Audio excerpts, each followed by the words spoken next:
السلام علیکم ورحمۃ اللہ وبرکاتہ سے السلام ورحمۃ اللہ وبرکاتہ۔ السلام علیکم وبرکاتہ۔ جیسے میرا سوال تراویح سے متعلق تھا۔ دو تین مسئلے ہیں، جیسے کہ جی تراویح میں بہت کچھ امام کو دیکھا جاتا ہے کہ جیسے شروع کی رکعت میں جیسے کھڑے ہوتے ہیں تو تھوڑا سا اسود بھائی تیز بولیے، بہت سلو آپ بول رہے ہیں، وقت تھوڑا سا کم ہوتا ہے ہمارے پاس۔ دو تین جی مسئلے آپ جیسے جیسے مطلب وہ دعائے ثنا نہیں پڑھتے ہیں، تو کیا یہ صحیح ہے؟ اور میں نے کہیں سنا تھا کہ تراویح میں جیسے 4 رکعت کے بعد جو ذکر و اذکار پڑھتے ہیں سلام پھیرنے کے بعد، وہ پڑھنا چاہیے، تو کہاں تک صحیح ہے؟ دو سوال آیا بھائی کا، جو میری جی سمجھ میں آیا، دو سوال اس میں بنتے ہیں۔ پہلا سوال یہ ہے کہ تراویح کی نماز میں جب ہم نے تراویح کی نماز شروع کیا تو نماز میں دعائے ثنا پڑھنا یہ مستحب ہے۔ دعائے ثنا جی پڑھ کے ہم نے نماز شروع کیا اور 2 رکعت ختم ہوئی، ہم نے سلام پھیرا۔ اب جب پھر دوبارہ سے کھڑے ہوں گے 2 رکعت کے لیے تو کیا دوبارہ دعائے ثنا پڑھیں گے کہ نہیں پڑھیں گے؟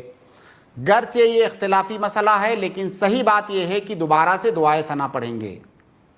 دعائے ثنا دوبارہ کیوں پڑھیں گے؟ کیونکہ اب ہم نماز کی ابتدا دوبارہ کر رہے ہیں۔ اگر ہم دوبارہ نماز کی ابتدا نہ کر رہے ہوتے تو ہمیں تکبیر تحریمہ کی کیا ضرورت تھی؟ اگر ہم دوبارہ نماز کی ابتدا نہ کر رہے ہوتے تو اس سلام کے بعد ہمیں بولنے کی اجازت کیسے ہوتی؟ ہم 2 رکعت ہم پڑھ چکے، سلام پھیر دیا، ہم نماز سے باہر چلے گئے۔ اب نماز میں داخل ہونے کے لیے ہی تو ہم تکبیر تحریمہ دوبارہ بولتے ہیں۔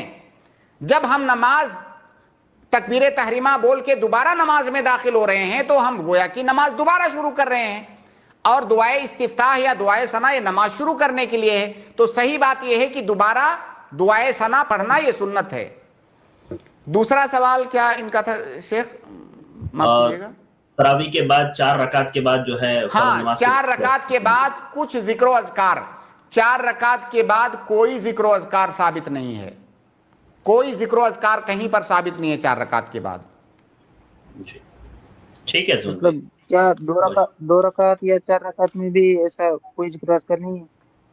کہیں نہیں۔ 2 رکعت مطلب جیسے پڑھیے عام پھر کھڑے ہو نمازوں میں جائیے جیسے اگلی پڑھتے ہیں 2 رکعت تو کے لیے۔ پڑھتے ہیں تو غلط کرتے ہیں بھائی، وہی تو بتا رہا ہوں میں، نہیں ثابت ہے۔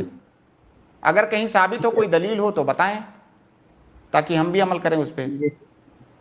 شیخ اس میں جیسے وطر میں بھی یہی معاملہ ہے شیخ، جب 3 رکعت آدمی پڑھ رہا ہو اور 2 سلام کے ساتھ، 2 ایک سلام کے ساتھ جی بالکل یہی معاملہ ہے۔ جب آپ تکبیر تحریمہ پڑھ رہے ہیں نا، آپ بتائیے کہ 2 رکعت پڑھنے کے بعد وطر میں کیا آپ بات کر سکتے ہیں کہ نہیں؟ سلام پھیرنے کے بعد کر سکتے ہیں۔ سلام پھیرنے کے بعد آپ بات کیوں کر سکتے ہیں؟ کیونکہ آپ نماز سے باہر نکل گئے ہیں، اب نماز میں داخل ہونا ہے آپ کو، تو نماز میں داخل ہونا ہے تو دعا استفتاح پڑھنا ہے۔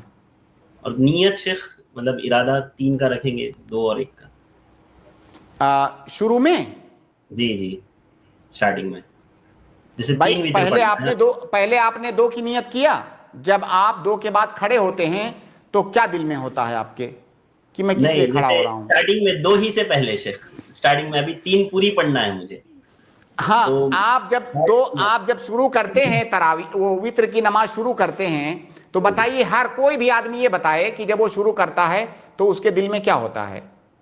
کیا پڑھ رہا میرے ہوں میں؟ دل فجر کی نماز پڑھ رہا ہوں، دل میں تو یہ ہوتا ہے میں وطر پڑھ رہا ہوں، یہی نیت ہے نہیں بھائی میرے، یہی نیت ہے۔ ارادہ رہتا ہے تو مطلب ارادہ 2 رکعت کا ہونا چاہیے یا تینوں ایک ساتھ ہونا چاہیے، اس طرح آپ تینوں کا بھی کر سکتے ہیں، آپ یہ بھی کر سکتے ہیں کہ میں پہلے 2 پڑھوں گا اس کے بعد 1 پڑھوں گا، تو دونوں تو بات ایک ہی ہے، پہلے 2 پڑھوں گا، درمیان میں سلام پھیروں گا، پھر 1 پڑھوں گا۔ جی جی ٹھیک ہے شیخ، تو امید کرتا ہوں کچھ لوگوں نے سوال کیا ہے تو ان کو جواب مل گیا ہوگا۔